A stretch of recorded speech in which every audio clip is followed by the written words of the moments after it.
നമസ്കാരം. വേദാംഗ ജ്യോതിഷത്തിലെ അമൂല്യമായ അറിവുകളും ആധ്യാത്മിക ജ്ഞാന ഉപദേശങ്ങളും പകർന്നു തരുന്ന പ്രശാന്തം ആസ്ട്രോ ചാനലിലേക്ക് ഏവർക്കും സ്വാഗതം. ഈ ചാനൽ ഇതുവരെയും സബ്സ്ക്രൈബ് ചെയ്യാത്തവർ ഇപ്പോൾ തന്നെ സബ്സ്ക്രൈബ് ചെയ്യുക. നോട്ടിഫിക്കേഷൻ ലഭിക്കുന്നതിനായി ബെൽ ബട്ടൺ അമർത്തുമല്ലോ. ഒപ്പം ചാനൽ ലൈക്ക് ചെയ്യുക, ഷെയർ ചെയ്യുക, കമൻറ്റ് ചെയ്യുക. കൊല്ലവർഷം 1200 ആണ്ടിലെ ധനു സംക്രമം മകയിരം നക്ഷത്രത്തിലാണ്. ധനു 1 തീയതിയിലെ ഗ്രഹനില അനുസരിച്ച് മേടം രാശിയിൽ ഗുളികനും, എടവത്തിൽ സർവേശ്വരകാരകനായ വ്യാഴവും, മിഥുനം രാശിയിൽ ചന്ദ്രനും, കർക്കിടകത്തിൽ കുജനും, കന്നിരാശിയിൽ കേതുവും, വൃശ്ചികത്തിൽ ബുധനും, ധനുരാശിയിൽ ആദിത്യനും, മകരത്തിൽ ശുക്രനും, കുംഭം രാശിയിൽ ശനിയും, മീനത്തിൽ രാഹുവും സ്ഥിതി ചെയ്യുന്നു.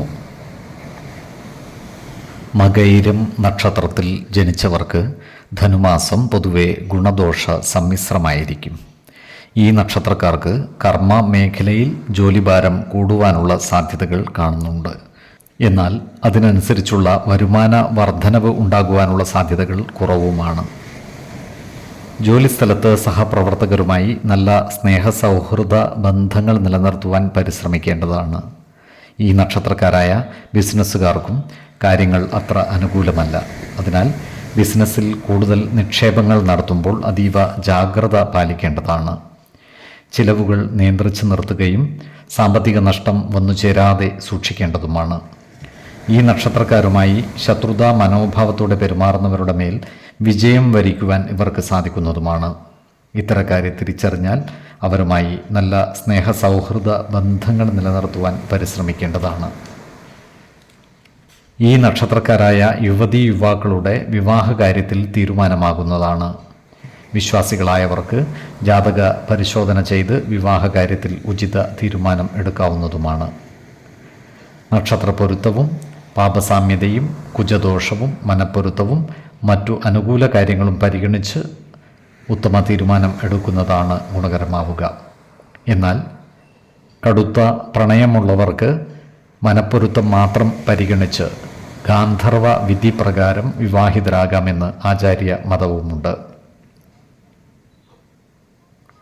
എടവക്കൂറിൽ ജനിച്ച ഈ നക്ഷത്രക്കാർക്ക് സാമ്പത്തിക പ്രയാസങ്ങൾ വന്നുചേരുവാനുള്ള സാധ്യതകൾ കാണുന്നുണ്ട്. ഇവർക്ക് കർമ്മ മേഖലയിൽ പലവിധ പ്രശ്നങ്ങളെയും അഭിമുഖീകരിക്കേണ്ടതായി വരുവാൻ ഇടയുണ്ട്. എന്നാൽ ഈശ്വര കടാക്ഷത്താൽ പ്രതിസന്ധികളെ അതിജീവിക്കുവാൻ ഇവർക്ക് സാധിക്കുന്നതുമാണ്. മിഥുനക്കൂറിൽ വരുന്ന ഈ നക്ഷത്രക്കാർക്ക് ദൂരയാത്രകൾ ആവശ്യമായി വരുവാൻ ഇടയുണ്ട്.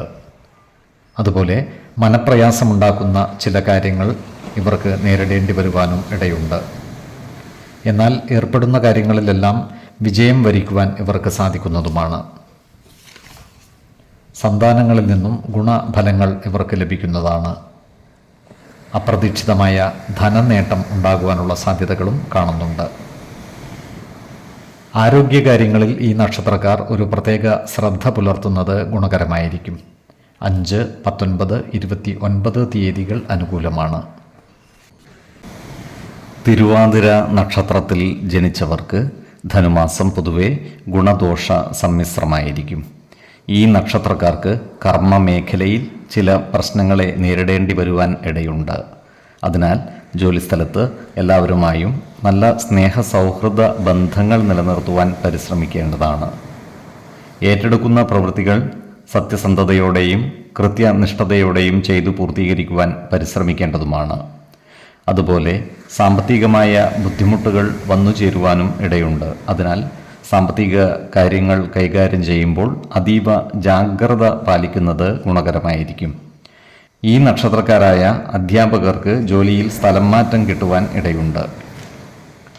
ഈ നക്ഷത്രക്കാർക്ക് യാത്രാക്ലേശം നേരിടുവാനുള്ള സാധ്യതകളും കാണുന്നുണ്ട്.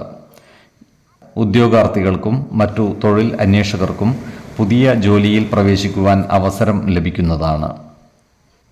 വിദ്യാർത്ഥികളും മറ്റു പഠിതാക്കളും പഠനകാര്യങ്ങളിൽ കൂടുതൽ ശ്രദ്ധ പുലർത്തേണ്ടതുമാണ്. ഇവർക്ക് പഠന പുരോഗതി ഉണ്ടാകുന്നതാണ്.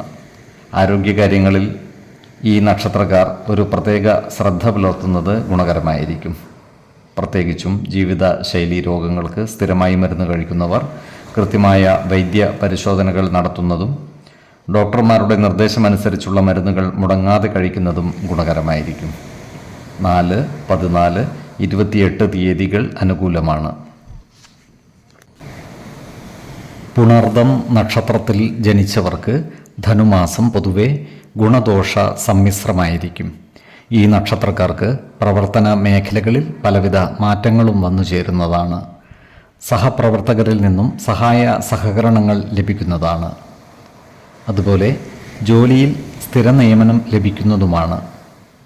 എന്നാൽ സാമ്പത്തിക പ്രയാസങ്ങൾ വന്നു ചേരുവാനുള്ള സാധ്യതകൾ കാണുന്നുണ്ട്. അതിനാൽ സാമ്പത്തിക കാര്യങ്ങൾ കൈകാര്യം ചെയ്യുമ്പോൾ അതീവ ജാഗ്രത പാലിക്കുന്നത് ഗുണകരമായിരിക്കും. വരവ് ചെലവ് കണക്കുകൾ സൂക്ഷിക്കുകയും അനാവശ്യ ചിലവുകൾ നിയന്ത്രിച്ച് നിർത്തുകയും വേണം. ദൂരദേശങ്ങളിൽ ജോലി ചെയ്തു വരുന്നവർക്ക് നാട്ടിലേക്ക് വരുവാനുള്ള അവസരം ഒത്തുവരുന്നതാണ്. ഈ നക്ഷത്രക്കാരായ അധ്യാപന മേഖലയിൽ പ്രവർത്തിക്കുന്നവർക്ക് കാര്യങ്ങൾ അനുകൂലമാണ്. വിദ്യാഭ്യാസ മേഖലകളിൽ പ്രാവീണ്യം തെളിയിക്കുവാൻ ഇവർക്ക് സാധിക്കുന്നതുമാണ്.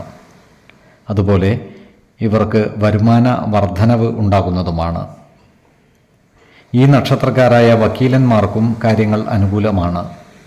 ഏറ്റെടുക്കുന്ന കേസുകളിൽ വിജയം വരിക്കുവാനും പേരും പ്രശസ്തിയും നേടിയെടുക്കുവാനും ഇവർക്ക് സാധിക്കുന്നതുമാണ്. മിഥുനക്കൂറിൽ വരുന്ന ഈ നക്ഷത്രക്കാർക്ക് ദൂരയാത്രകൾ ആവശ്യമായി വരുന്നതാണ്. ഇവർക്ക് സർക്കാരിൽ നിന്നുമുള്ള ചില നടപടികൾ വന്നു ചേരുവാനുള്ള സാധ്യതകൾ കാണുന്നുണ്ട്. എന്നാൽ ഏറ്റെടുക്കുന്ന കാര്യങ്ങളിൽ വിജയം വരിക്കുവാനും സ്ഥാനമാനങ്ങൾ നേടിയെടുക്കുവാനും ഇവർക്ക് സാധിക്കുന്നതാണ്. ചിലരിൽ നിന്നും ശത്രുതാ മനോഭാവത്തോടെയുള്ള പെരുമാറ്റം ഉണ്ടാകുവാനുള്ള സാധ്യതകളുണ്ട്. എന്നാൽ സ്നേഹപൂർവമായ പെരുമാറ്റത്തിലൂടെ അവരുടെ ഇഷ്ടം നേടിയെടുക്കുവാൻ പരിശ്രമിക്കേണ്ടതുമാണ്. സ്ത്രീകളിൽ നിന്നും അനുകൂലമായ പെരുമാറ്റവും സഹായങ്ങളും ഇവർക്ക് ലഭിക്കുന്നതാണ്. അതുപോലെ ഗൃഹ ഉപകരണങ്ങൾ വന്നു ചേരുന്നതുമാണ്. കർക്കിടക കൂറിൽ ജനിച്ചവർക്ക് ധനനേട്ടവും കാര്യവിജയവും സ്ഥാനലബ്ധിയും ഉണ്ടാകുന്നതാണ്. ശത്രുതാ മനോഭാവത്തോടെ പെരുമാറുന്നവരുടെ എണ്ണം കൂടുന്നതുമാണ്.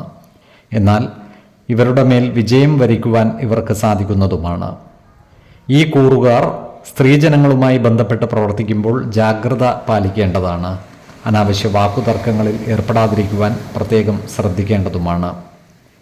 ഈ നക്ഷത്രക്കാർ ആരോഗ്യകാര്യങ്ങളിലും ഒരു പ്രത്യേക ശ്രദ്ധ പുലർത്തുന്നത് ഗുണകരമായിരിക്കും. 4, 17, 30 തീയതികൾ അനുകൂലമാണ്. പൂയം നക്ഷത്രത്തിൽ ജനിച്ചവർക്ക് ധനുമാസം ഗുണഫലങ്ങൾ കൂടിയിരിക്കും. ഈ നക്ഷത്രക്കാർക്ക് കർമ്മ മേഖലയിൽ കാര്യങ്ങൾ അനുകൂലമായിരിക്കും. സഹപ്രവർത്തകരുടെ സഹായ സഹകരണങ്ങൾ ലഭിക്കുന്നതാണ്. ഈ നക്ഷത്രക്കാർക്ക് സാമ്പത്തിക നേട്ടം കൈവരിക്കുവാൻ സാധിക്കുന്നതുമാണ്. പുതിയ സ്ഥാനമാനങ്ങളും ഇവരെ തേടിയെത്തുന്നതാണ്. അതുപോലെ ഏറ്റെടുക്കുന്ന പ്രവൃത്തികൾ വിജയകരമായി പൂർത്തീകരിക്കുവാൻ ഇവർക്ക് സാധിക്കുന്നതുമാണ്. എന്നാൽ കർമ്മ മേഖലയിൽ ശത്രുതാ മനോഭാവത്തോടെ പെരുമാറുന്നവരുടെ എതിർപ്പിനെ അതിജീവിക്കേണ്ടതായി വരുവാൻ ഇടയുണ്ട്. ഈ നക്ഷത്രക്കാർ ആത്മീയ പ്രവർത്തനങ്ങൾക്കായി സമയം വിനിയോഗിക്കുവാനിടയുണ്ട്. പുണ്യസ്ഥലങ്ങളും ദേവാലയങ്ങളും സന്ദർശിക്കുവാൻ ഇവർക്ക് അവസരം ഒത്തുവരുന്നതുമാണ്. ഈ നക്ഷത്രക്കാരായ വിദ്യാർത്ഥികൾക്കും മറ്റു പഠിതാക്കൾക്കും കാര്യങ്ങൾ അനുകൂലമാണ്. ഇവർക്ക് പഠന പുരോഗതിയും പരീക്ഷാ വിജയവും ഉണ്ടാകുന്നതുമാണ്. ഈ നക്ഷത്രക്കാർ സ്ത്രീജനങ്ങളുമായി ബന്ധപ്പെട്ട് പ്രവർത്തിക്കേണ്ടി വരുമ്പോൾ ജാഗ്രത പാലിക്കേണ്ടതാണ്. അനാവശ്യ വാക്കുതർക്കങ്ങളിൽ ഏർപ്പെടാതെ സൂക്ഷിക്കുകയും വേണം. ഇവർക്ക് ചില മംഗളകർമ്മങ്ങളിൽ പങ്കുചേരുവാനുള്ള അവസരം ഒത്തുവരുന്നതുമാണ്. ഈ നക്ഷത്രക്കാർ ബന്ധുജനങ്ങളുമായി നല്ല സ്നേഹസൗഹൃദ ബന്ധങ്ങൾ നിലനിർത്തുവാൻ പരിശ്രമിക്കേണ്ടതാണ്. നല്ല വാക്കുകളിലൂടെയും പ്രവൃത്തികളിലൂടെയും എല്ലാവരുടെയും ഇഷ്ടം നേടിയെടുക്കുവാൻ പരിശ്രമിക്കുകയും വേണം. ആരോഗ്യകാര്യങ്ങളിലും ഈ നക്ഷത്രക്കാർ ഒരു പ്രത്യേക ശ്രദ്ധ പുലർത്തുന്നത് ഗുണകരമായിരിക്കും. പ്രത്യേകിച്ചും ജീവിതശൈലീ രോഗങ്ങൾക്ക് സ്ഥിരമായി മരുന്ന് കഴിക്കുന്നവർ കൃത്യമായ വൈദ്യ പരിശോധനകൾ നടത്തുന്നതും ഡോക്ടർമാരുടെ നിർദ്ദേശമനുസരിച്ചുള്ള മരുന്നുകൾ മുടങ്ങാതെ കഴിക്കുന്നതും ഗുണകരമായിരിക്കും. 8, 19, 25 തീയതികൾ അനുകൂലമാണ്. ഈ നക്ഷത്രക്കാർ ജനിച്ച സമയത്തെ അടിസ്ഥാനമാക്കിയുള്ള ജാതകത്തിലെ ലഗ്ന രാശിയുടെയും ലഗ്ന അധിപന്റെയും സ്ഥിതിയും ശുഭ പാപ ഭാവങ്ങളുടെ സ്ഥിതിയും ഓരോ രാശിയിലെയും ഗ്രഹങ്ങളുടെ സ്ഥിതിയും അനുസരിച്ച് ഇവരുടെ പൊതുഫലത്തിൽ ഏറ്റക്കുറച്ചിലുകൾ ഉണ്ടാകുവാനിടയുണ്ട്. കുടുംബ ദേവതകളെയും ഇഷ്ട ദേവതകളെയും ഉപാസിക്കുന്നത് ഇവർക്ക് ആയുരാരോഗ്യ സൗഖ്യമേകും. ഇഷ്ടദേവതാ മന്ത്രം 108 തവണ ദിനംതോറും ലിഖിത ജപം ചെയ്തു വരുന്നത് ഇവർക്ക് സർവ ഐശ്വര്യങ്ങളുമേകും. നല്ല വ്യക്തി സാധനകളോടെയും ഉപാസനകളോടെയും മുന്നേറിയാൽ സർവേശ്വരാനുഗ്രഹത്താൽ ഇവരുടെ സർവകാര്യങ്ങളും മംഗളകരമാകും. നന്ദി, നമസ്കാരം. ജ്യോതിഷരത്നം പ്രശാന്ത് കണ്ണോം.